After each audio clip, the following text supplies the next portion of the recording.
The morning sun glowed softly through the studio windows as the cameras rolled. It was supposed to be a heartwarming reunion, a nostalgic conversation between a beloved host and one of the greatest musicians of all time.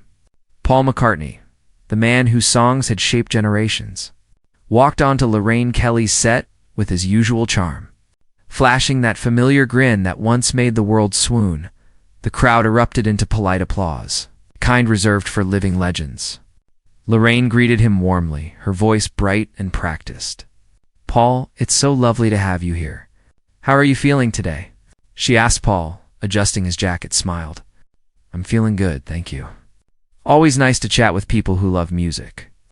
His tone was calm, relaxed, the kind of presence only decades of fame could polish. At first, everything flowed effortlessly. They laughed about old tours, shared lighthearted memories of the Beatles' days, discussed his upcoming project that had fans buzzing. Paul talked about finding new inspiration, about still loving the process of making music even after all these years, but beneath the surface, there was something slightly off, a faint stiffness in Lorraine's body language, a subtle glint in her eyes that didn't quite match her smile.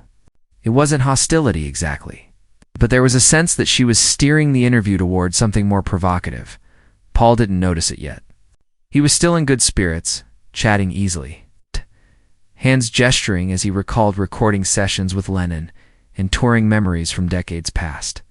The audience laughed, the crew smiled, and everything seemed picture perfect. What no one realized, not Paul, not Lorraine, not even the viewers at home, was that this calm, polite conversation was about to take a sharp and uncomfortable turn. The interview continued smoothly, or so it seemed. Lorraine leaned forward in her chair, flipping through her notes as if preparing to dig deeper. Paul adjusted his microphone, expecting another casual question about songwriting or memories from his new album. Instead, Lorraine's tone shifted. "You know, Paul," she began, smiling faintly, "some people say you're living off your Beatles fame. Do you ever feel like you've done enough?" For a brief moment, time froze. The room's warmth faded into an uneasy chill. Paul blinked, caught off guard by the sudden edge in her words. The question wasn't playful. It carried an undertone of challenge. The audience murmured quietly, unsure how to react. Paul leaned back in his seat, his familiar grin slowly fading. He looked at Lorraine, studying her face, searching for humor or lightness that simply wasn't there. "Well," he said carefully, "I'm not sure what you mean by that. I've been making music all my life. If people still enjoy it, that's enough for me." His voice was calm, but there was a firmness behind it. Lorraine smiled again, but this time it didn't reach her eyes. The tension in the studio was just beginning to build. The air in the studio grew heavy. Cameras kept rolling, but even the crew seemed to hold their breath. Lorraine hesitated, sensing the weight of her own question hanging between them. Paul tilted his head slightly, his expression soft but serious, that easy charm replaced by something quieter, more thoughtful. For a few seconds, no one spoke. The silence wasn't empty. It was thick. It was filled with unspoken words and discomfort. Paul finally broke it with a faint sigh. "I've never really thought about stopping," he said gently. "Music isn't something I do for fame or nostalgia. It's just who I am." Lorraine nodded, pretending to agree, but her posture stiffened. The tension was visible, a clash of worlds between respect and provocation. Paul smiled faintly, trying to steer the conversation back. "You know, it's funny," he said. "People always think there's a finish line in art, but I don't see one." The audience responded with light applause, hoping to ease the mood, but the energy had shifted. What was once a friendly talk now felt uncertain, like everyone was waiting for someone to say the wrong thing again. And unfortunately, Lorraine was about to do just that. Lorraine crossed her legs, her smile returning, but this time it carried a sharper edge. She leaned forward slightly, voice casual yet cutting. "But don't you think it's time to let the new generation have their moment?" The words hit like a spark. Paul blinked slowly, his brow tightening just enough to show he'd heard the jab. "Are you saying I should stop making music because I'm old?" he asked, his tone calm but unmistakably firm. Lorraine let out a small laugh, waving her hand. No, not at all, Paul. I just mean maybe step back a little, give others space to shine. The audience shifted uncomfortably. The tension was now unmistakable. Paul leaned closer, his voice lower, measured. I've spent my life encouraging new musicians. But that doesn't mean I should disappear. Music isn't a race, it's a conversation. Her smile faltered, and the silence that followed was louder than any applause. The charm of the morning show had vanished, replaced by a quiet standoff. For the first time, Paul's eyes held no warmth, just quiet disappointment, and everyone watching could sense that something inside him had changed. Asterisk, the studio audience shifted uneasily in their seats, unsure whether to laugh or stay silent. A few nervous chuckles broke the tension, but they quickly faded when they realized Paul wasn't smiling anymore. His hands rested on his lap, calm but firm, and his gaze stayed fixed on Lorraine. Lorraine tried to smooth things over, her voice rising in forced cheer. "Oh, come on, Paul," she said with a laugh that sounded a little too nervous. "You know, I didn't mean it like that." But the damage was already done. Viewers at home could feel the awkward energy radiating through their screens. Paul leaned back slightly, his expression unreadable. "I understand," he replied softly.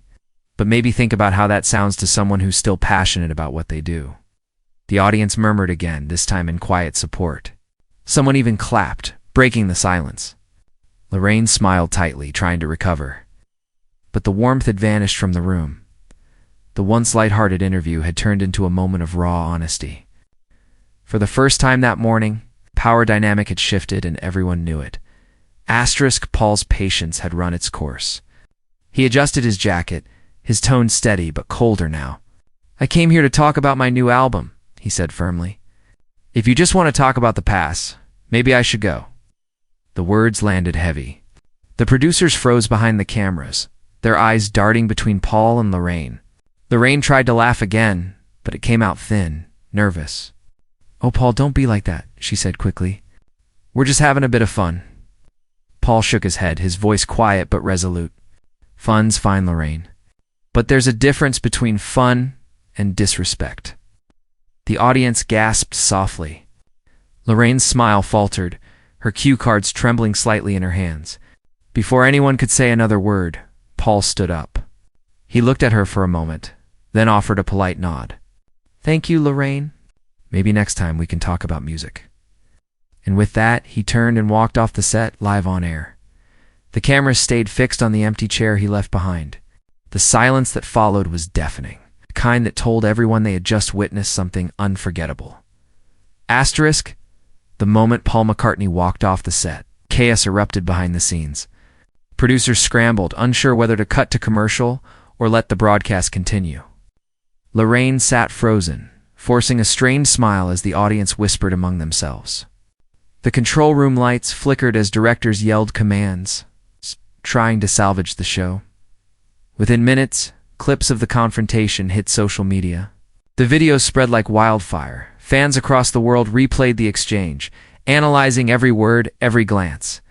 Hashtags like #RespectPaul and #LorraineShowMeltdown began trending within the hour. Viewers were divided. Some defended Lorraine, claiming she was just doing her job as a host. But the majority sided with Paul, calling her comments disrespectful, tone-deaf, and ungrateful. Music legends and celebrities even voiced their support, praising Paul's composure and dignity by the evening. Networks were replaying the clip on news cycles, calling it the most shocking live TV moment of the year. Lorraine eventually issued a statement, but the damage had been done. For fans, the takeaway was simple, even in moments of tension. Paul McCartney carried himself with the quiet grace of a man who had nothing left to prove. Asterisk. In a world where headlines are built on conflict and controversy, Paul McCartney's reaction was a quiet reminder of what true class looks like. He didn't argue, insult, or shout. He simply stood up for himself and walked away. That calm exit spoke louder than any heated comeback ever could.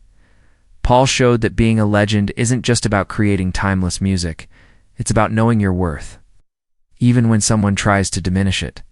He reminded millions that respect isn't owed because of fame.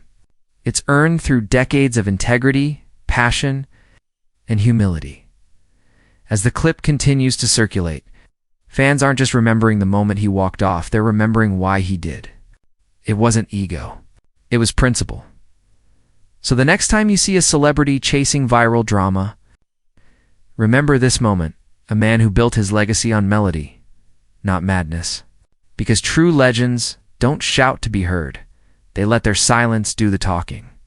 Respect the music. Respect the legacy. Remember the real legends.